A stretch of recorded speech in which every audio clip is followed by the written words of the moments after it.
I got so much motherfucking design on right now. Break it down, bring it back, make it clap. I got 3 old thoughts, new block, where that damn bitches on my line, and you know. Nah, kali ini saya akan membahas materi mengenai akuntansi pinjaman Korda, di mana tugas ini untuk memenuhi tugas UAS akuntansi perbankan syariah kelas B.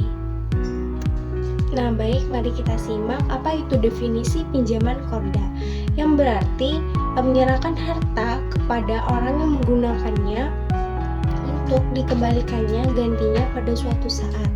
Nah, Korda ini merupakan transaksi yang diperbolehkan oleh syariah dengan menggunakan skema pinjam-meminjam.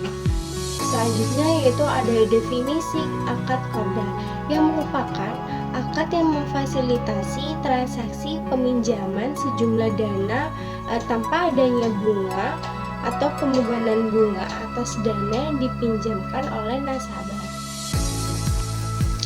Baik, selanjutnya yaitu ada rukun transaksi pinjaman Korda.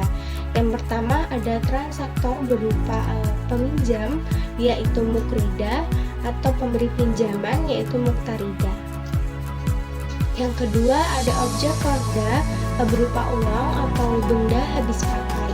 Yang ketiga ada ijab dan kabul, yang merupakan pernyataan ini dari kedua belah pihak yang berkontrak dengan cara penawaran dari pemberi pinjaman dan penerima yang dinyatakan oleh penerima pinjaman.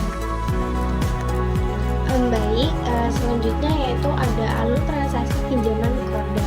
Yang pertama ada seleksi dan akad Korda. Yang kedua ada penyerahan dana KAD, yang dimana nasabah menerima pinjaman KAD. Yang ketiga ada pengembalian dana KAD sebesar yang dipinjamkan atau bank syariah sebagai pinjaman KAD. Baik, selanjutnya yaitu ada ketentuan syar'i transaksi pinjaman Korda, di mana di sini diisyaratkan Korda mengacu pada Al-Quran dan surat. Yang pertama yaitu Al-Baqarah ayat 245, dan kedua ada hadis riwayat Ibnu Hibban, dan ketiga ada hadis riwayat Bukhari. Dan selanjutnya yaitu ada ketentuan terkait larangan sebagai berikut. Yang pertama, larangan yang mensyaratkan tambahan pengembalian atas suatu pinjaman. Yang kedua ada larangan menunda pembayaran pinjaman bagi orang-orang yang mampu.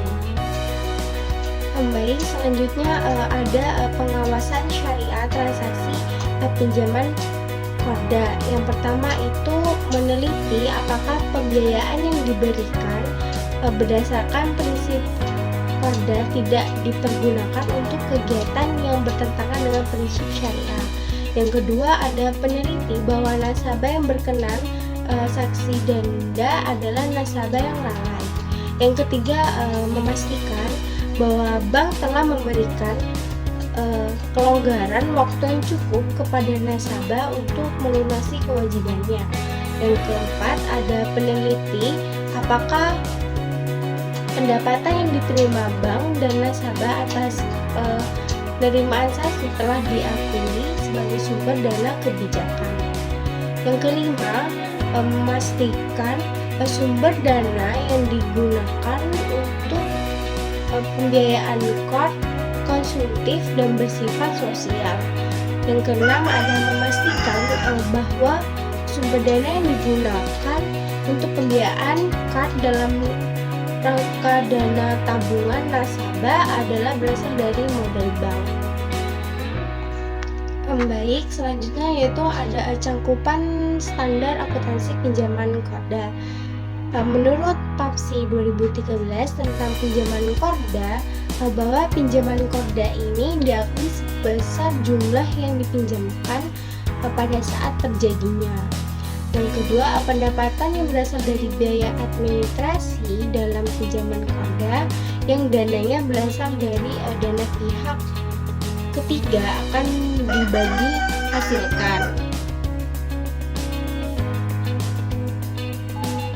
Nah, untuk pinjaman Korda sendiri dananya itu berasal dari modal bank tidak dibagi hasilkan.